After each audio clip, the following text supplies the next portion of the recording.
yourself for a long time, you kind of drop out of society. You know, didn't participate in society and groups and things. I didn't really even like to be that much around people because it was hard to find somebody you could trust. And, you know, it's tough. And some of those things are going to take a while to come back. They're just not going to come back overnight or in a week or a month. In fall 2017, Jimmy Tyson moved into a new apartment building in West Baltimore, along with 11 other healthcare for the homeless clients. Among them, Felinda Holliday, Silas Johnson. All experienced chronic homelessness. The development of Sojourner Place at Argyle, made possible through the contributions and collaborations of many. Episcopal Housing Corporation built and owns the property. Healthcare for the homeless staff are on site daily to provide supports residents need to stay housed. Even in its early stages, Sojourner offers a glimpse into the recovery and growth that can take root when people have a place to call home. There's a lot of stress in homelessness. It's hard to even describe to somebody what it's like.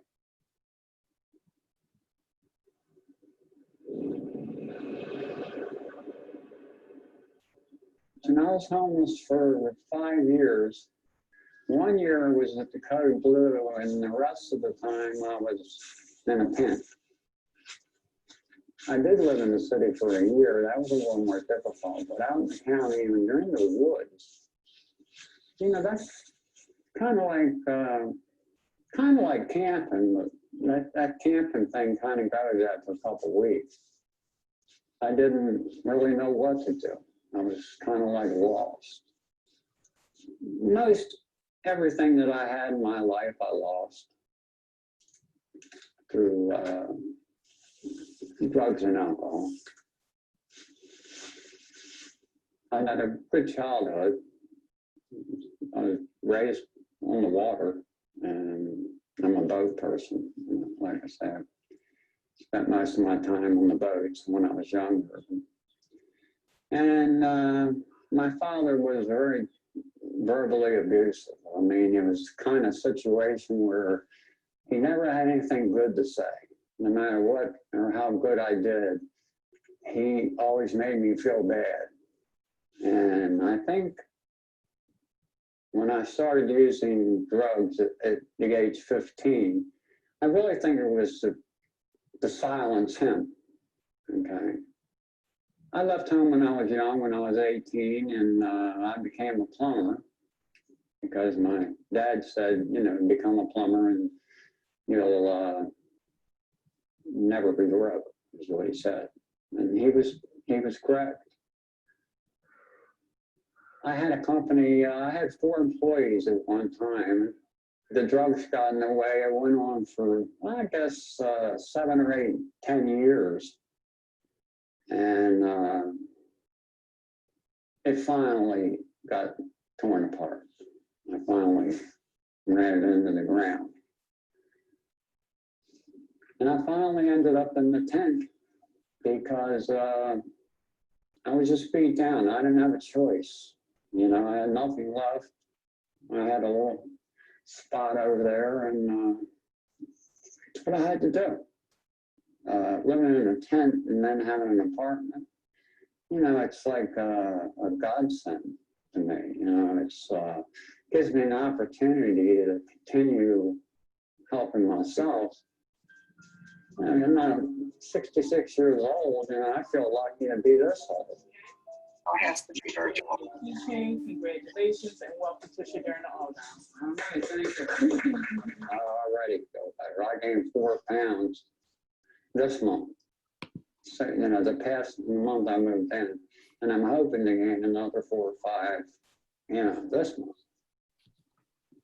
I've actually started up a new relationship with my brother, just because I want him in my life. You know, when you live in a tent, there's one thing you learn is what's the most important things in your life. And the most important things in the life for me is my family and my health. I feel so bad that I missed the opportunity of raising my daughter and feeling so bad about myself that I walked out. You know, and sometimes it makes me almost want to shoot myself. You know, it's the biggest regret I have in life, that I could let that alcohol and drugs do that to me. You know, they took my wife, my child, 16 years ago, and you see how painful it is. You know, it's so like I said, having an apartment is beautiful, but it's just a start. You know, it's going to take a long time to get adjusted to the security and the new place.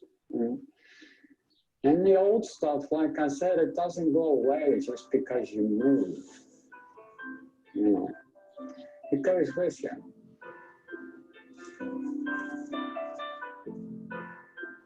Actually, I'm beginning to feel more pride by having a place, being able to stay clean.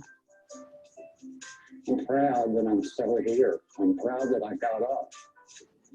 I'm proud that I didn't let them keep me down. I'm glad that I had the wherewithal to quit drugs, to check myself in. Right now, I'm trying to catch up just to feel regular, you know, just to feel like I have the respect again. You know, it takes a while to build that back up, you know. In 2017, our community said we need to act more boldly to end homelessness. So in 2018, we're launching a strategic plan that has at its core our commitment to creating the affordable housing our clients need. So join us, 12 units are a start. Our community needs thousands. Anything less is not an option. And, you know, it's been trying moments. You know, I can just recall a lot of, you know, different situations dealing with and getting to this point right here. I mean, it just feels good. You know, that's all I can say. You know what I'm saying? It just feels,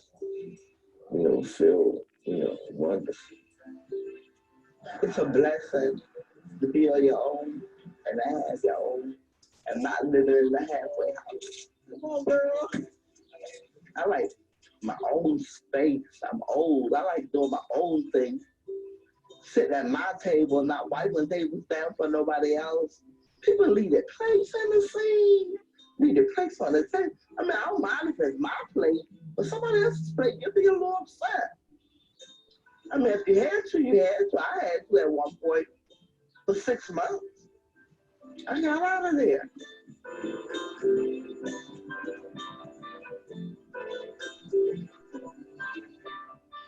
So, just keep doing the best I can. Pray I don't fall. You know, I know it's about the place and everything, but I just wanted to express that it's more than an apartment. You know.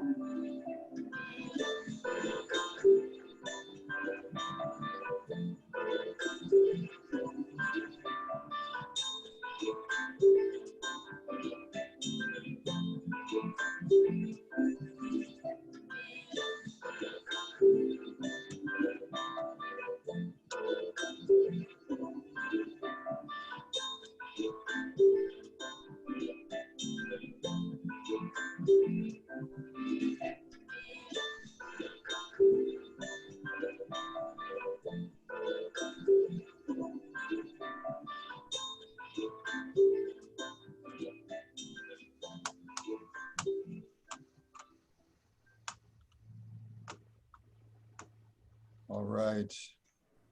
It's been a while since I've seen that, and it still holds up, I think, very powerfully. Jimmy, who was featured, actually left Sojourner to move into a senior housing facility about an hour away so that he could be in the same town as his brother. So the person he mentions in the video that he reconnected with, he actually was able to do that. So Dan, let me turn it over to you to talk about Episcopal Housing Corporation. Sure thing. Thank you, Kevin.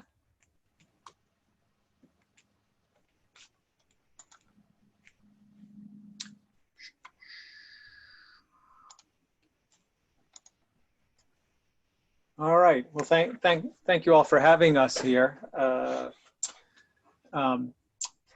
Joining you from my basement. It means I didn't have to drive downtown, which was nice.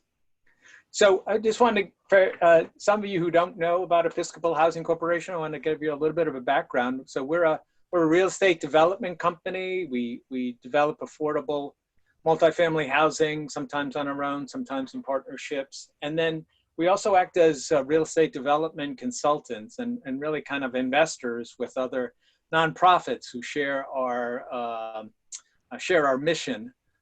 We help them with housing projects and what I call community facilities. So we're working on a counseling center with a group called Roberta's House. We're working on St. Francis Neighborhood Center up in Reservoir Hill, and other things that kind of support people's ability to really benefit their community.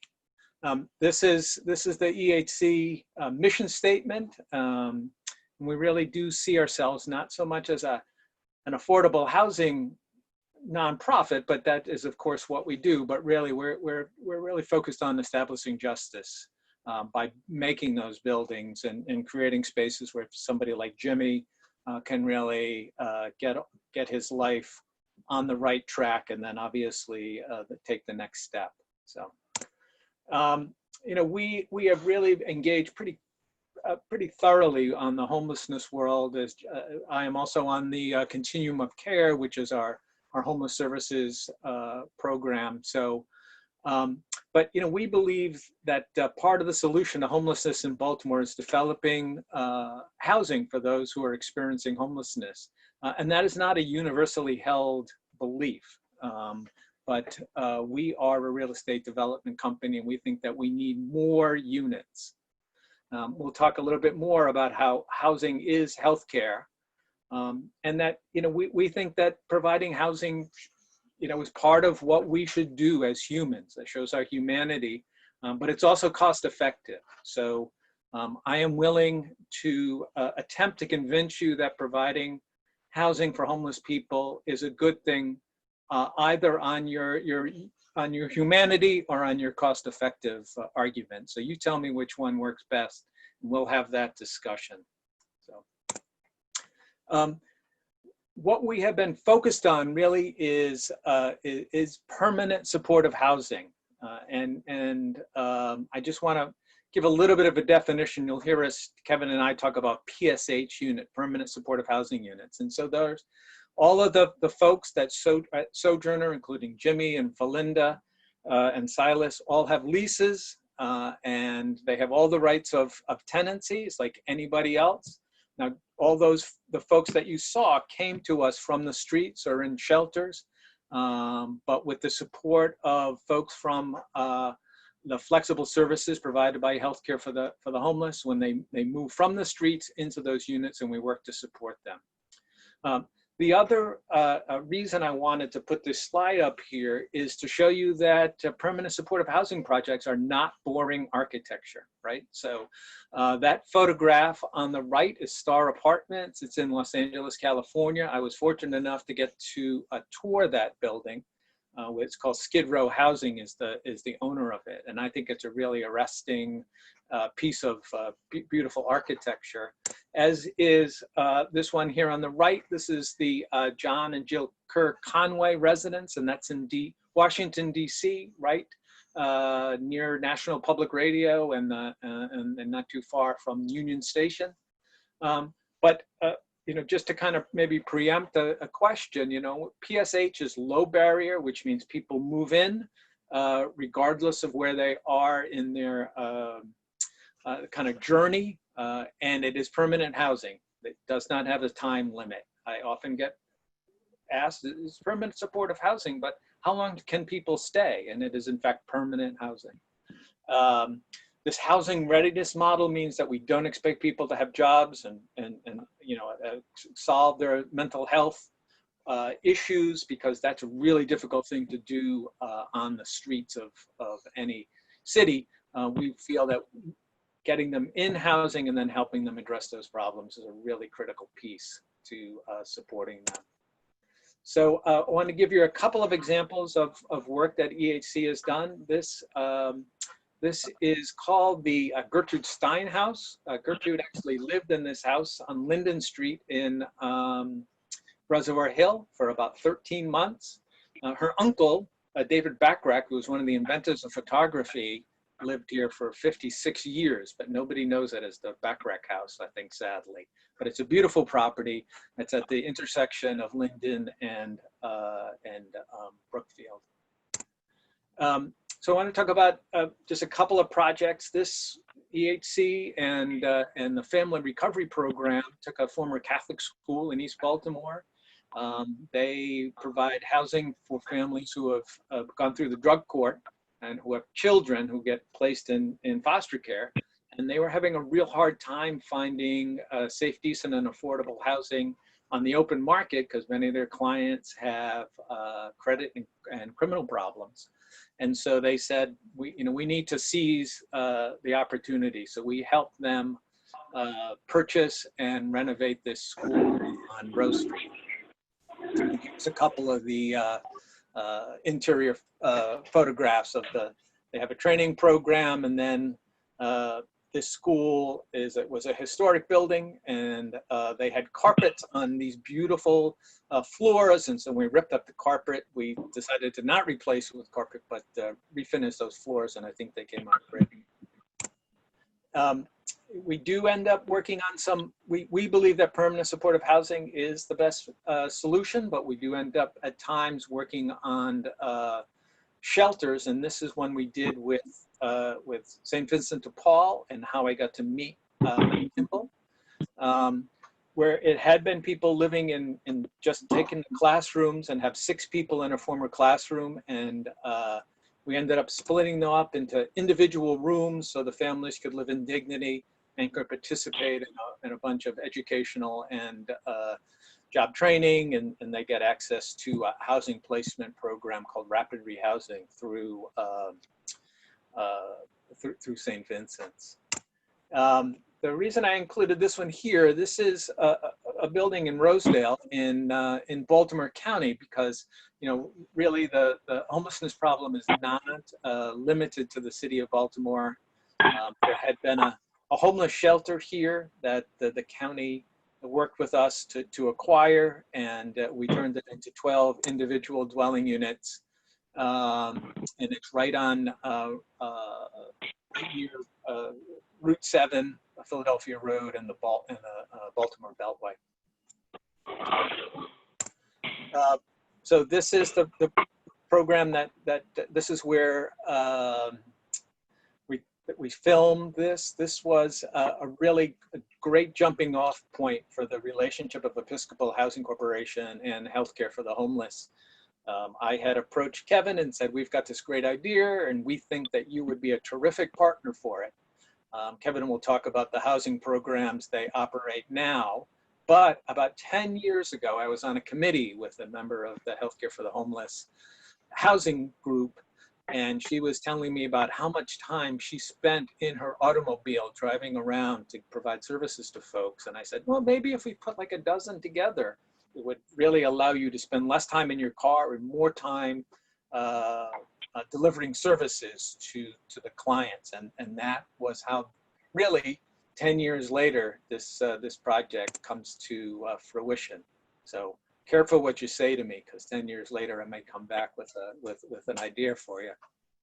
And this is some interior shots. These are the living room, kind of kitchen.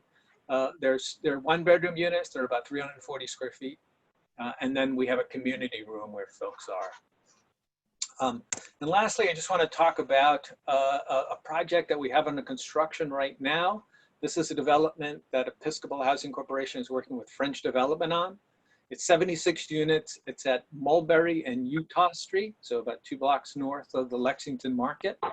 And it'll be 76 units. We'll have 20 permanent supportive housing units with services provided by Healthcare for the Homeless. We'll have 48 artist units. And so we've got a spray booth, which apparently is a real requirement. We've got podcast studios. We've got a bunch of maker rooms in our building. And then we'll have some market rate units.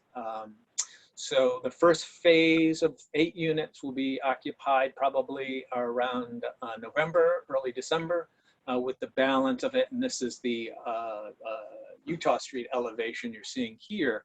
Will be ready just a little bit after the first of the year. So yeah, while the Sojourner Place is more of a single population, this we think is a really great way of integrating permanent supportive housing units and affordable units, and in this instance, market rate units. So we're really excited to be able to get folks moved in here.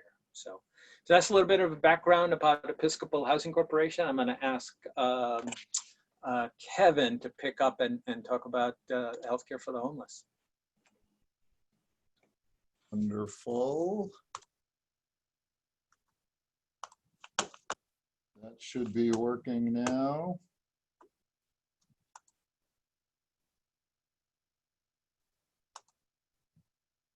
All right, can everyone see that? Excellent. Thank you, Dan. I'll give you an overview here of healthcare for the homeless. Here is our mission statement. We have adapted our mission our mission statement over the last 35 years, but our mission itself has remained very, very central at the intersection of direct service and advocacy, and then increasingly at the intersection of advocacy, direct service, and affordable housing, which we believe is not only the best way to improve the health of those that we serve, but the ultimate solution to homelessness. Bit of an overview of the organization. We were established as the result of a research demonstration grant of the Robert Wood Johnson Foundation. And I stress this to say how many of us, either in our organizations or around board tables, are involved in starting something, in writing a grant. And sometimes writing a grant for a very modest project can then, over time, really evolve into a broader, more lasting organization addressing the challenges that we set out to address. Sometimes I think we write grants and send them off and don't think about the seeds that we're planting. We were then incorporated 3 years later as a nonprofit organization. Today, we've got, from the 4 staff that we had when we were a research demonstration project, we've got 250 staff today, delivering integrated health services across 5 clinical sites, serving 10,000 people a year, supporting more than 400 households in permanent supportive housing, and engaging in advocacy work on local, state, and national levels to really change the public policies that are creating and recreating homelessness faster than we can stop it. We've known from the beginning that homelessness is hazardous to one's health. It causes health problems. It exacerbates existing illnesses. So imagine cuts become infection, flu becomes pneumonia, complicates treatment and continuity of care. Where in the world do you keep your medications if you're an insulin-dependent diabetic living in a homeless shelter or on the streets? One of my mentors in this work, a woman that ran the Healthcare for the Homeless program in New York, spoke often about how homelessness really is reflective of the breakdown of every public system imaginable. The education system, the criminal justice system, the healthcare system. some structural causes of homelessness. To be sure, homelessness is this interesting intersection of personal vulnerabilities and systemic deficiencies.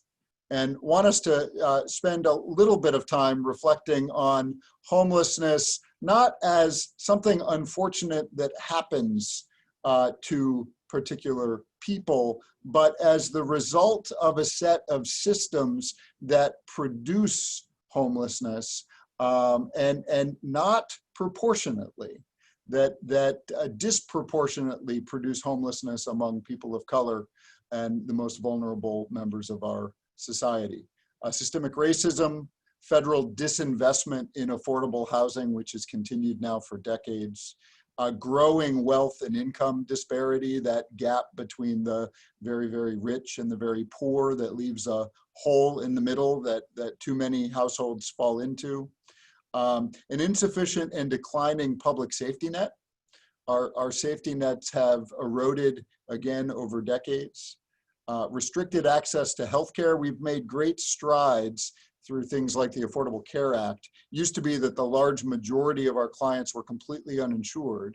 And after the Affordable Care Act and Medicaid expansion in 2014, the majority now has access to comprehensive health services through Medicaid, but we don't yet have a sustainable, rational system that ensures access to healthcare for all who need it. And of course, low wages and insufficient disability assistance. The National Low-Income Housing Coalition every year puts out a report called Out of Reach, and it uses federal data to examine housing affordability by locality. So you can actually go to the website and put in your zip code and have an analysis of how much it would take to afford housing at fair market rent. Someone asked in the comments earlier, what percentage of people in permanent supportive housing do they pay a portion of their income? And especially if it's a voucher funded unit, they generally pay up to 1/3 of their adjusted gross income. And this comes from a longstanding federal analysis that in order for housing to be affordable, you shouldn't be paying more than 1/3 of your income for it. I'm going to give you a brief tour. Normally, we were talking in the very beginning of this session as people were gathering about how long healthcare for the homeless has been in this building at 421 Fallsway, just over 10 years. And so we'd love to give you a brief tour virtually of this building and of some of our other locations now. This building is just shy of 60,000 square feet. It replaced a headquarters building at 111 Park Avenue that was about 20,000 square feet. It was an old train station in the early 1900s, a bank in the mid 1900s, and then a homeless healthcare center at the end of the century. It followed the US economy. And then we were able to build this building from the ground up and moved into it in February of 2010. There's a large mural on the side that's painted on 135 panels of parachute cloth. About 800 members of our community participated in this. It's glued to the side of the building, proclaiming that everyone deserves to go home. The front porch of the building, now anyone who comes to Fallsway has to be screened for COVID-19 through temperature check and questions. This picture was taken in late March. We've since moved these activities into the vestibule.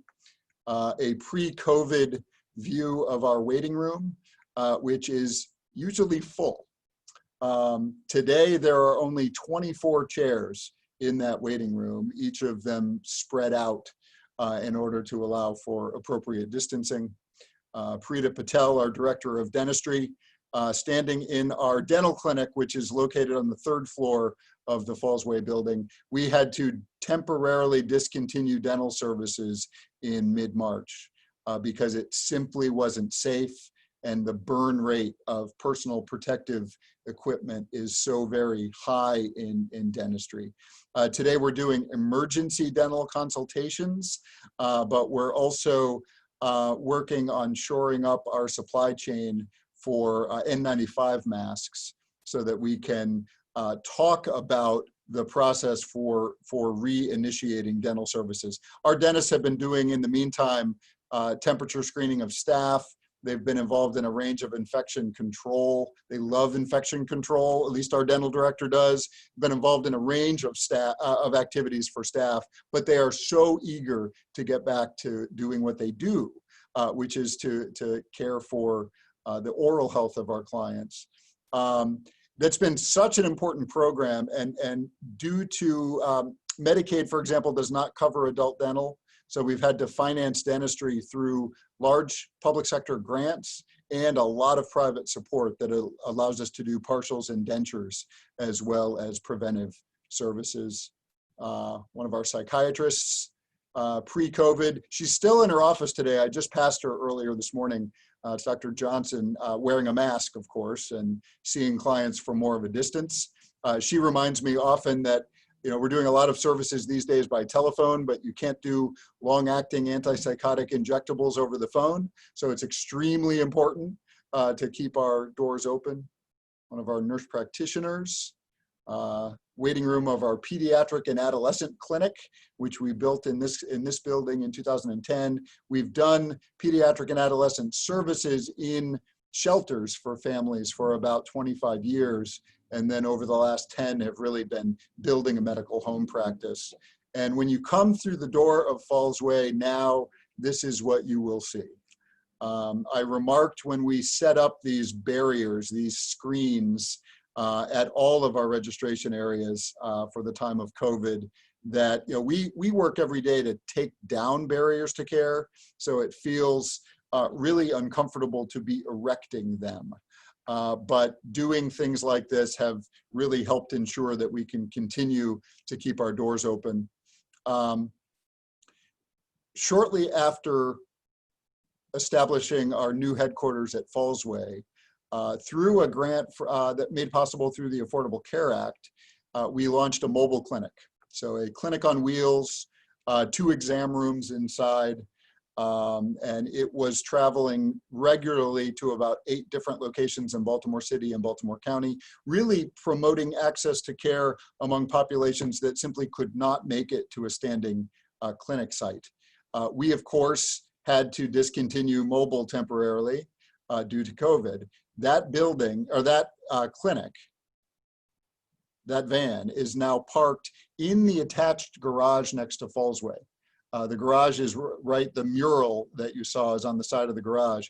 In that garage, the mobile clinic is a provider clean space. And we are have converted the parking spaces into 4 testing bays. And we are operating a COVID testing site in that location every single day, making sure that our clients have access to tests. There's Molly, one of our nurses who used to be exclusively on the vehicle. She's running our medication-assisted treatment programs these days, making sure that people have access to buprenorphine, which is highly effective. Our convalescent care program, pre-COVID, it was a 25-unit program located on the 3rd floor of the city's largest shelter, the Weinberg Housing and Resource Center. Think home care for people experiencing homelessness. So if you're in the hospital and you're asked to go home and rest, what if you don't have a place to do bandage changes? What if you don't have a place where you can rest? And so this program, 25 bed capacity, about a 30-day average length of stay with nurses and social workers that work actively with people. There was an outbreak of COVID first in the convalescent care program, and then secondly in the entire Weinberg shelter. So the entire facility is now, including our convalescent care program, is in a Holiday Inn Express on Russell Street next to the casino. It will be there until the middle of next month, when it will move back into the facility with some stronger COVID protections. But we're continuing to accept referrals from hospitals and continuing to operate the program. Standalone dental clinic at the city's largest soup kitchen, Our Daily Bread, which we have also temporarily, there's a theme here of temporarily discontinuing some of the smaller community-based sites, frankly, in order to ensure that we can continue to maintain access to services at the Fallsway location. 2 of those sites, one in Baltimore County, co-located on the 3rd floor of the Eastern Family Resource Center, the county's largest shelter on the campus of MedStar Franklin Square. And the West Baltimore Clinic in Grace Medical Center, formerly Bon Secours, in a decommissioned hospital wing, combination of medical, behavioral health, and dentistry in that location. We are eager to relaunch, but again, for safety and staffing concerns, have closed down that program temporarily. There's a close relationship between COVID and homelessness. We have to realize that homelessness already was a public health emergency. People experiencing homelessness already significantly more likely to die prematurely than their house counterparts. There was an old study out of Boston that showed that people experiencing homelessness were 3 to 4 times more likely than their house counterparts to die prematurely, average age at death being about 47 years old. That study was redone a couple of years ago. And what they found is that 3 to 4 times number held true for people living in shelters. Those on the streets, living under bridges, on park benches, from place to place, 10 times more likely than the general population to die prematurely. Our folks, people without homes, were already at greater risk for contracting coronavirus, living their private lives in public spaces, not having a place to isolate at home. Those households that we work with and the ones that Dan work with that are in permanent housing had a place to comply with state and federal government mandates to isolate at home. Those experiencing homelessness didn't. If you're living in a homeless shelter, 2 or 3 feet apart from other people, coronavirus can spread like wildfire. And we know they were already at a higher likelihood of serious illness and death. We embarked on 3 strategies back in mid-March, and we're continuing them to keep our doors open. Our clients are already dying from hypertension and diabetes, mental health and addiction. They need access to primary care, and we have succeeded in doing that. To do what we can to slow the spread of coronavirus, that's taking safety precautions. We've moved a lot of our services to phone-only services in order to keep people out of the clinic. And we're surprised by how much we're able to reach our clients by phone, and B, what we can accomplish by phone. Both Medicaid and Medicare are currently allowing billing for phone-only services that's supposed to expire on the 25th of this month, unless the federal government extends the emergency, which we are told there's agreement to, but we haven't heard anything yet, and the clock is ticking. And then, of course, we've been testing in the clinic and in shelters. The clinic site that I mentioned in our garage, more than 500 COVID tests to date, positivity rate of about just under 30% now. In total. When you looked at our positivity rate about 5 weeks ago, 45%, almost half of our tests were coming back positive. The state average at the time was 20% a month and a half ago. So our rate was more than double. For the last 3 weeks, fortunately, the positivity rate is where the state rate is. It's below 5%. Ours last week was 3%. And then, of course, in shelters, we've worked with the Baltimore City Health Department and Homeless Services to test universally in shelters. What started this off is we got we treated someone in the garage and had to send them to Mercy before we even tested them because they couldn't breathe and they were intubated and diagnosed with COVID. And we found out that that was the 5th occurrence in a downtown residential treatment facility. And so we moved very quickly with the health department in the city, moved 56 people into private hotel rooms. Healthcare for the Homeless tested all of them, and 30 of the 56, more than half, were positive for coronavirus, and only one was symptomatic. So this is what you've heard about, rapid asymptomatic spread in congregate facilities. To date, we've participated in testing events at more than a dozen shelters, and it's ranged from that high of 50% to a low of 0 if we're able to get in and test at the first sign and then isolate those who are positive. So it's helped us provide a model for what to do if there's a resurgence in the fall. We think we're right at the intersection of crisis and opportunity. A global pandemic itself highlights structural racism. Black people are far likelier to die because of coronavirus than those who are not. And this, along with increased rates of death at the hands of police and white assailants, I think is fueling a necessary analysis of what needs to change going forward. It's highlighting homelessness, it's highlighting failed healthcare and housing policies. I think if anything can get us to eventually look at things like healthcare and housing as human rights more than market commodities, it's perhaps a global pandemic. And we're really in the middle of a triple whammy of COVID-19. People experiencing homelessness are more likely to get sick and suffer consequences. It's weakening human service organizations that serve them. And we are on the cusp, when the courts reopen later this month and eviction moratoria expire, we are on the cusp of a new wave of homelessness, with people coming into a system that is burdened and weakened and not able to meet their needs. Dan? Oh, you're muted, sir. Yeah, thank you, Kevin.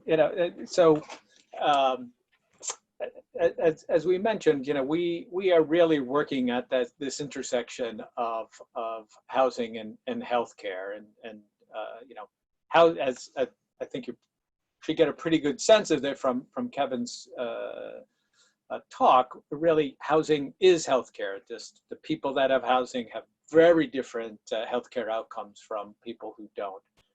But there are a number of models throughout the country that we are kind of following. There's a central city concern in Portland, Oregon, where the hospitals have joined with affordable housing developers to produce units. This intersection between an affordable housing developer and a health clinic is kind of modeled on that.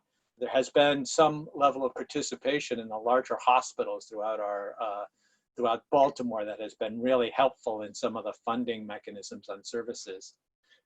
In Phoenix, MCO worked to develop many units, and then the Colorado Coalition for the Homeless, who was kind enough to host Kevin and me and a bunch of HCH staff, really is leading it. They've produced over 2,500 units and have done an incredible job of integrating their healthcare and their housing work, and have even gotten to the point where they're doing a social impact bond, because they've been able to really show that how their interventions have produced benefits for the state of Colorado and the city of Denver. So we're just really excited about kind of taking this to the next level.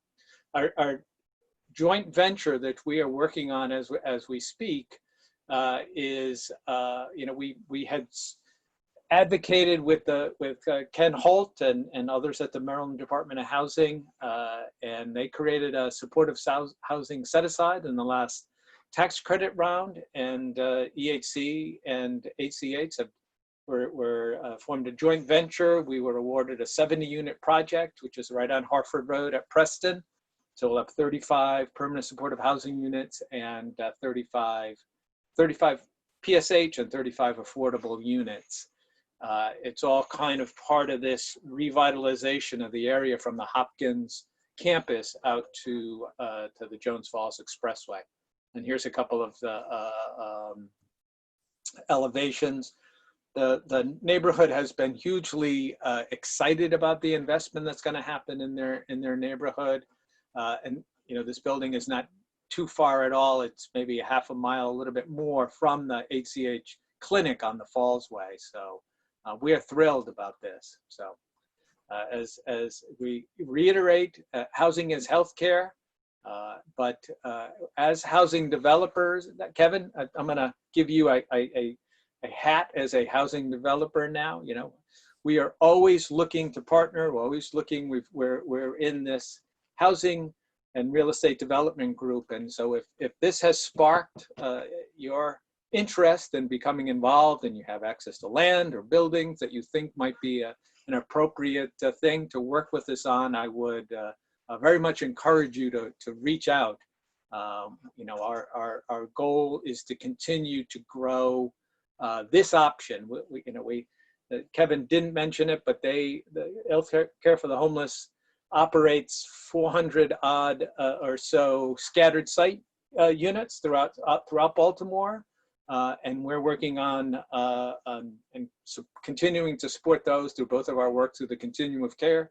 But we're also producing units because people should have a choice about how they want to access the best way for their housing. So with that, I don't know how we would manage questions, but I think Kevin and I would be more than happy to answer any questions that the group might have. I think you all have the ability to unmute yourselves, so if we don't just all pile in at once, please feel free to maybe come in with whatever questions. One question I've got for Kevin: this has been terrible for city finances and private businesses. I assume everywhere from PPE to relocations to all manner of unbudgeted expenses that you've seen. How are you coping with that? It's a great question, and how are we doing financially, right? Fortunately, we were just looking with our Finance and Facilities Committee at our June financials last night. And so for the months of March, April, May, and June, we actually have a positive bottom line. And that has been through a combination of new emergency opportunities, so federal support of community health centers that came through some of the earlier congressional acts. Some of you may be familiar with the Payroll Protection Program, the PPP loans. We've been reading about them. We've been reading about people who some say got them and shouldn't have gotten them. We got a pretty sizable one, and it's been extended now to be used over a 24-week period. So it has helped us ensure that we have not been to the point of contemplating layoffs or furloughs, which is fantastic. The other factor is really the generosity of our donors. We've had foundations that have called us to say, you know, that grant that we gave you with all of these deliverables and outcomes, we're going to convert that to a general operating grant. We just want you to use the money flexibly to support your operations. We've had others that have given us new support, individuals that have responded just incredibly generously. So through that combination, we have so far been able to sustain, because we were working to ensure that our clients and staff in the clinic are safer. We've moved all non-client facing staff out into teleworking environments like so many of us are in. And so invested in new IT support, faster access, greater bandwidth in order to promote that. We deliberately called our clients with high risk health needs, which, let's face it, is the majority of our clients, to try to arrange services by phone if we could. Better not to have them on public transportation and coming into the clinic where they would be at greater risk of contracting COVID. And so the rapid pivot to that kind of telehealth, we've been piloting telehealth with video. Really a challenge for a lot of our clients who may not have access to high-speed internet. But one thing I think is going to be interesting when the Weinberg shelter moves back into the facility, as I mentioned in mid-August, we will have staff providing clinical services at that location. Even though it's just 2.5 blocks away from us, that can be a significant barrier. But we're going to be piloting video so that we can bring in specialists, our psychiatrists, other docs, to do true telehealth work to make sure that people aren't traveling needlessly to a clinic facility where they could contract the virus. So in a nutshell, it's been a heavy 4 months. Well, if we're looking for any kind of a silver lining, are there lessons, and maybe it's too early, but are there lessons learned about how to project further into the community without having the physical presence that we can be gleaned from all of this? Yeah, I think we've learned a lot of lessons about disaster response and collaboration. We thought that we were all collaborating really well, and the work between public sector silos like homeless services and health, which really were operating separately, and working on data sharing agreements between them, and then partnering with private providers like us to really intervene, leverage all of our strengths and intervene. We've said from the beginning that we can assist the public system, but we can't be the public system. And this has underscored the extent to which all over the country, not just in Baltimore, our public health infrastructure has also been disinvested in. And I think gives us a lesson for the kinds of things we need to invest in the future. But we've also learned a lot about lowering barriers to care. And some of that is through phone access, but also just thinking through how our systems are organized so that clients can more easily get the services that they need instead of having these bottlenecks that really have to do with how we design systems that keep them from getting care. So I think there's a lot of lessons we've learned about providing services in a COVID environment that are relevant to the providing of services at any time and will be carried forward. Other questions? So I just want to respond to Michael Lesser's question about that it was in the chat box about places where government commitments are kind of falling down, and I think he specifically references the MPDU type of programs where market rate should be putting some number of affordable units in that, and that's clearly a place where the government has not really kind of come through. I think the people who set up the rules set it up effectively to prevent affordable units in those market rate buildings at Anthem House and things like that. So I know there has been some attempt to rewrite those inclusionary zoning rules, but it's a long slog, and I think that it will be largely resisted. There are other places, though, that the city could put into place some new programs. So this project in Oliver that Kevin and I are working on, we've got to acquire some vacant lots that where the city has demolished buildings and have $100,000 lien on a vacant lot on Harford Road or 1200 block of Preston. And the mechanisms, to kind of free that up, the city can tear down buildings throughout the city, which they do, but then to get them into development, a pipeline for people to work on them is a real problem. We're really hoping that the new regime between the mayor and Bill Henry can work out some things that can prioritize opportunities where the city can create development parcels in a much quicker way to get them into the hands of people like us. So there's some systemic changes on the way that the tax credits, the tax sale and the condemnation process works that the city really needs to get a handle on that could really help us considerably. So. Yeah, I think the biggest thing that I fear is that things will snap back and will return to the way things were before. Yeah. And I think that this is just presenting so many opportunities to fundamentally do things differently.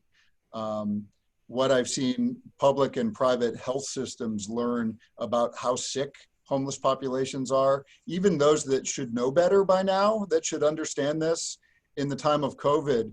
Oh my goodness, if people are in isolation, how do we take care of their primary care needs? They seem to have a lot of them. Yes, they do. And I think all of those realizations, if we seize the opportunity, will help us do things differently after there's a vaccine. Rachel, did you have a question? Yes. How has the system of using hotels for sick homeless people worked? Who's made the arrangements? Who's paying? Who's providing the services? How does that physically happen? That's a great question. Dan, did you want to tackle that? Yeah, so the city has moved folks out of their out of the shelters because, as Kevin had pointed out, just how close to people were living. They are being paid for through FEMA, and that funding has been extended through the end of the year.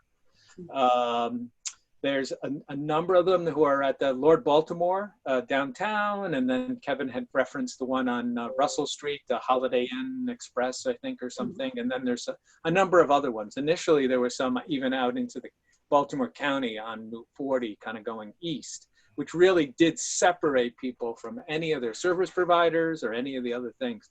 The county was not so happy about it either, to tell you the truth. Kevin and I are on a committee. We're kind of prioritizing people who are elderly, who are in those over 62, who would qualify for some special housing placements, and trying to effectively work with, there's some emergency funds that are coming in to replace the FEMA money. But the MOHS, Kevin, I don't know if you've got people in those hotels, but the Mayor's Office of Homeless Services certainly does, have ramped up their outreach workers, and the outreach workers are effectively in walking the hotel corridors rather than up and down the streets, but that's effectively what they're trying to do. In the very problem on next steps. Yeah. In the very early days, I was really impressed by how rapidly the city moved to deconcentrate shelters, and as Dan said, move people into hotel and motel placements without really thinking about the cost at first, just doing it because they knew it had to be done. And then there have been a range of different funding mechanisms for different types of interventions, some through FEMA, some through other sources. There was the deconcentration hotels, and then there was the isolation facilities, which initially were motels for people who had COVID but weren't sick enough to be hospitalized, or got a test and were awaiting results. And in the early days, those results could take a week, 8 days, or longer. We got results back at some point to about 24 hours. And then the length of time is going back up again. And this is a phenomenon that's happening all over the country. Then there was a very strong collaboration between the University of Maryland, Baltimore City Health Department, Homeless Services, and the state of Maryland. University of Maryland, before the convention center was designed to be a hospital step-down unit, they signed a lengthy agreement with the Lord Baltimore Hotel, and it was their intent to convert that into kind of a hospital step-down. But then the convention center happened, and they found themselves with this contract. And so everyone got together among these partners and decided that they would make the Lord Baltimore Hotel, they call it the Tri-Center today, triage, respite, and isolation. And so they have It's a pretty sophisticated operation with donning and doffing stations for personal protective equipment. University of Maryland is providing the COVID-related care. Healthcare for the Homeless and the Baltimore City Health Department are collaborating on the primary care provision and access to mental health services and so forth. It's got a capacity with current staffing for up to 200 and ultimately for up to 400 people. Its static capacity hasn't been above 50. It's around 30 or so the last time that I checked. So it hasn't been as catastrophic as we were preparing for. Of course, it's not over yet. So I actually have a Zoom call tomorrow with the health commissioner who wants to talk about some new plans that her team are thinking of for the triage center, for the tri-center, and our possible involvement in it. So I think we all realize that we've got these systems and collaboration set up. It's not as bad now as we had feared. Rates of spread are slower. In Maryland, although there are pockets of Baltimore where it remains really, really troublingly high. But we're concerned about what happens if we're seeing a second wave. Of course, we're still seeing the first wave elsewhere in the country, as other communities in the South and West experience what we once experienced. Thank you. That's a very useful answer. I appreciate it. Okay, any other hands up or questions? Okay. Well, thank you, David. Ben, you have to unmute yourself. Question is, long run, wouldn't it be better to be mostly decentralized just to be able to deliver more services to the homeless? Dave, when you say decentralized, can you expand on that? I mean the healthcare. I don't mean the housing. I think that's distributed around as it is, but I mean the actual healthcare. I'm wondering if that could be more decentralized instead of everyone come downtown for a lot of the healthcare. Yeah, we different healthcare for the homeless programs nationally have evolved in different ways. There are some that remain far more shelter-based with smaller clinical operations at a wider range of shelters. The Boston program comes to mind, for example. Others like ours, we have developed more centrally in order to co-locate a lot of our services.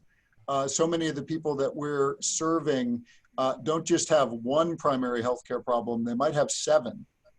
And so need access not just to a doctor, but to a social worker and a psychiatrist and a occupational therapist, and leveraging strength in one facility has allowed us to provide those services. However, as I mentioned in the presentation, we realized right after we moved into this building that we were not reaching a lot of people who could not come here. And so the mobile clinic, the smaller clinics in East and West Baltimore, those are ways of getting our services out. We also do, pre-COVID, a lot of outreach services to shelters where we would have staff actually visiting on a regular basis. Yep. And I think now going forward, we're looking at how we can do more shelter-based care in addition to what we're doing here. But you're absolutely right. That's the real balance between concentration and being able to provide sort of a one-stop shop on the one hand and access to care to the most basic of services on the other. So it's the truth is right there in the middle. Right, thank you. All right, well, the problems are obviously not unique to Baltimore, but they certainly are substantial in the city. They have been before this, and COVID simply adds another layer of complexity and challenge to us all.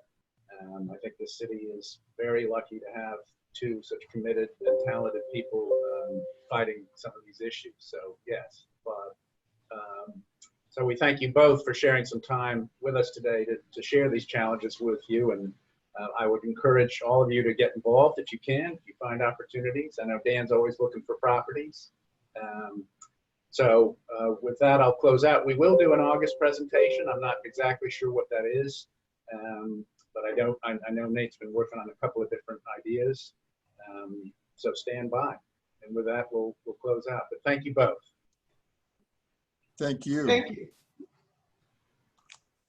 Thank you. Yeah, super thank you, guys.